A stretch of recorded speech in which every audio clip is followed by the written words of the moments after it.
With a little over a month until the midterms, a growing firestorm. The president announcing he's pardoning everyone federally convicted of simple marijuana possession, impacting thousands of Americans, and what he's ordered top cabinet officials to do, signaling a major shift in U.S. policy on pot. With recreational marijuana use now legal in 19 states, it has been easy to forget pot is still very much illegal under federal law, where the drug is classified right alongside LSD and heroin.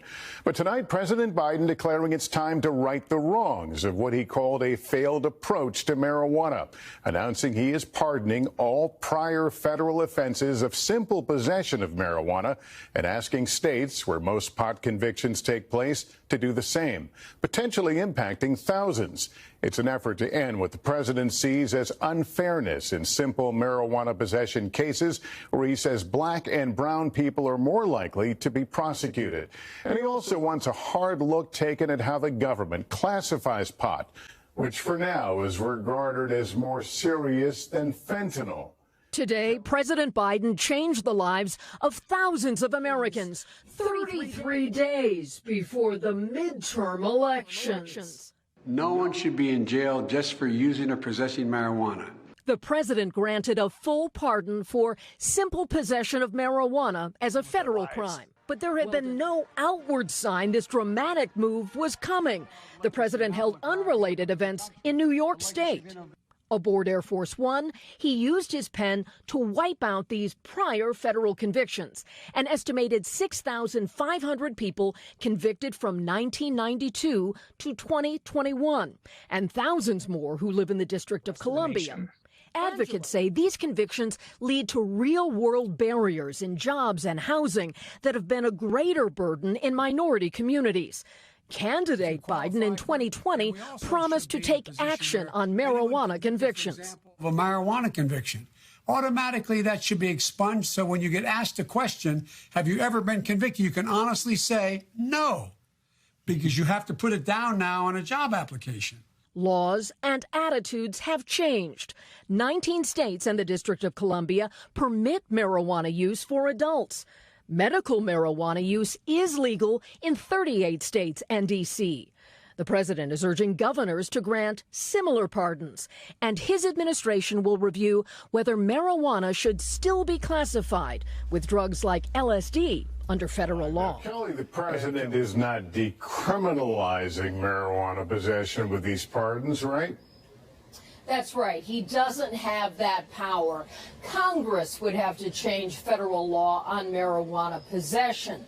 And the president is clear that there must still be strict laws on trafficking, marketing, and selling marijuana to underage users. Investors want that. But it's very important that this is incremental. And what's very important about this announcement is, first of all, this wasn't made in a vacuum. This to me is an announcement in close conjunction with something that will follow in the Senate, which we've been talking about in the cannabis space forever. SAFE Act, safe banking, to the extent that in a lame duck session, there's been plenty of conversations that there could be something that happens. I'm not going to tell you it's going to happen. I'm going to tell you that there's no question to me this wasn't just a statement made in a vacuum. The other most important thing about what he said is he alluded to the schedule and the Schedule 1 status of cannabis, and that it's the same as heroin and LSD. That dynamic, you remove that dynamic, and you make the profitability of this sector night and day different. So free cash flow, things that have been, look, the big headwinds for the sector have been about gross margin and the illicit markets and things that are a function of the federal market. But this gets right to, if you get rid of 280E, which is essentially the tax code that the IRS would apply to any Schedule 1 or illegal activity, and you remove that, it changes free cash flow dynamics for the sector. So it has been a dropping week of gas prices, but we have some good news tonight. Some of your money, the ones you've been spending on gas and food, is coming back to you. Yeah, Raj, let's start with the good news. Gas prices are starting to come down, and yes, money is on the way to your bank account. But look what happened at this gas station today. A price cut by 54 cents a gallon. In the last 3 days, the wholesale, the spot price for gasoline has come down more than $1.70. A cut energy expert Severin Borenstein says is just step one. And then there's the gas rebate checks California is cutting. 23 million Californians should expect checks in the mail starting Friday, tomorrow. It's the largest state tax refund in American history. Depending on your income and family size, you could be getting more than $1,000 back. They're supposed to help people afford gasoline, but they also help people afford skyrocketing rents, medical expenses, and a lot of other things. But are the price cuts and rebates enough? I would like to think so, but no. Everything else is just shooting up in price. Even food around here, I used to get burritos for like $10. Now it's around $15. So everything's going up, and I feel like our salaries aren't really adjusting with it. Right, it does feel like everything is going up. So we did see one gas station drop its prices. Are others going to follow before we see them go back up again in November? Short answer is yes, and actually up the street from the one we happen to be at, they followed suit and dropped just a few minutes later. Will this be widespread? Who knows? But Professor Bornstein saying there is more gas out there, and that usually leads to a drop in price. Let's talk about this inflation relief check that some people are getting. Right. There are those that would argue that getting this money out actually is kind of like a vicious circle, because isn't that going to cause more inflation too? I'm confused. Yeah, generally government cutting checks to people, which is often called a stimulus, is inflationary. Governor Newsom insists, no, we're taking what was taken from you because of inflation and giving it back. But it is more money in the system. Economists will tell you that's inflationary. But what this is doing is saying, hey, we understand gas costs a lot. We understand food costs a lot. Here's anywhere from $400 to $1,000 to help ease that burden. How far it will go, who knows? This is not the key to solving inflation. That's going to come with more pain because of higher inflation. You should expect those checks in the mail starting tomorrow. This is the breakdown, again, depending on your income and your family size.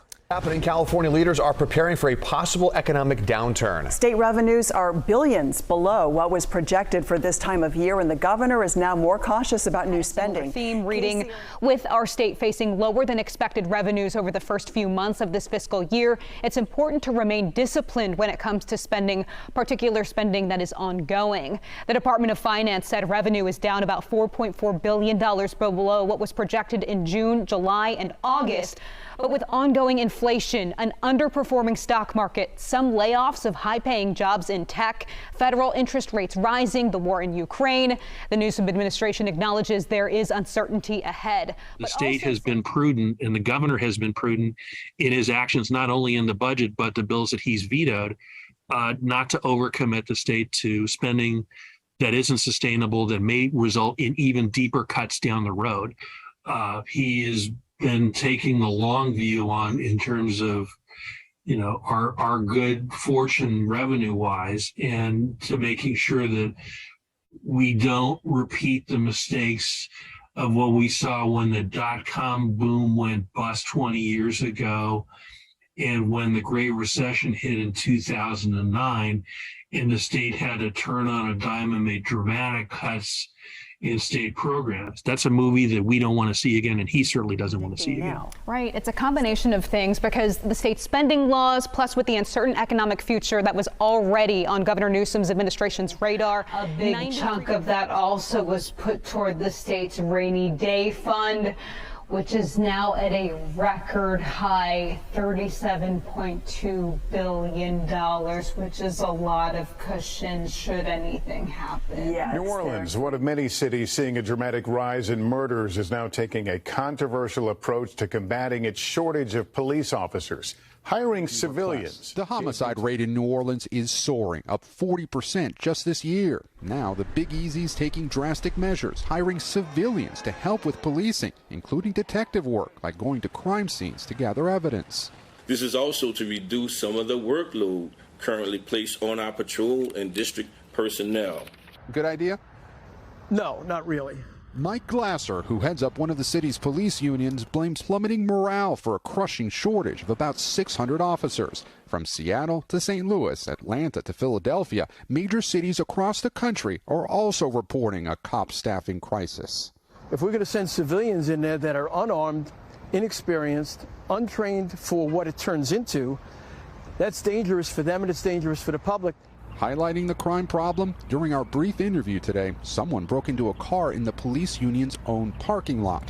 Is the city safe? So the city of New Orleans is one that is grappling with violent crime, like many other cities throughout the country. Democratic Mayor LaToya Cantrell blames the pandemic slowing down the court system as well as progressive prosecutors for the spike in crime.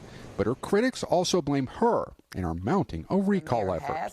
The mayor recently suggested that the officer shortage could impact Mardi Gras.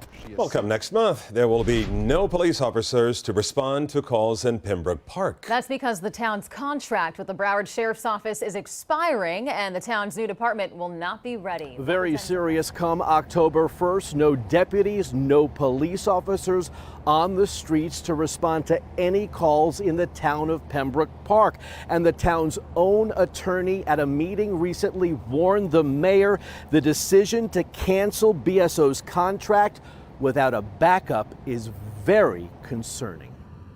I don't know what would happen if we had a serious incident in this town on October 2nd or October 1st.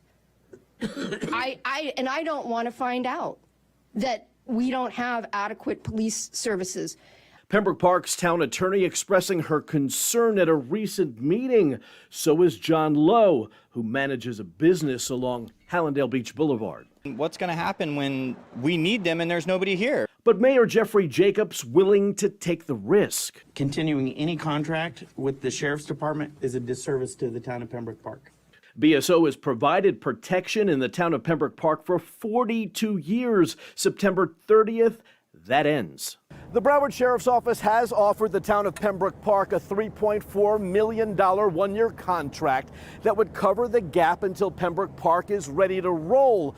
But the mayor here feels that contract should be month to month. This is about money. Money.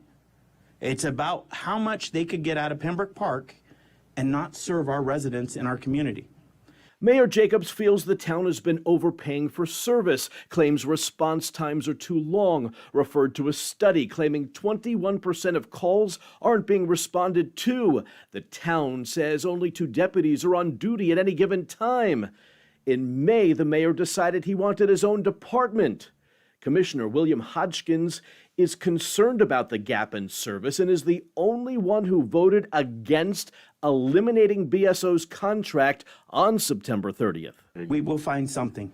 Well, we don't know that. I mean, no, we will nice find to something. Say, but until we do it, I think we need to cover our butts. I've proven myself. We will find something. Interim Police Chief David Howard says he could open his police department early, but at this point, he has no connection with the county's 911 system. No radio system at all, and more importantly... What do you need to open? I need policemen. The Broward Sheriff's Office calling the town's decision irresponsible, irrational, fueled by political antics, says the mayor's statements about BSO's performance is based on a misunderstanding of data in a study. By statute, BSO has an obligation to respond to 911 calls in the county, but, quote, the town has been warned that response times to these emergency calls will significantly increase. No exact launch date for this department. They're working on the budget here to hire officers to put inside these patrol cars. Now, there'll be no patrolling, no traffic enforcement. A source actually telling me calls like a suspicious person, shoplifting, a noise complaint, even a traffic crash will go unanswered. There'll be no officers in the town of Pembroke Park.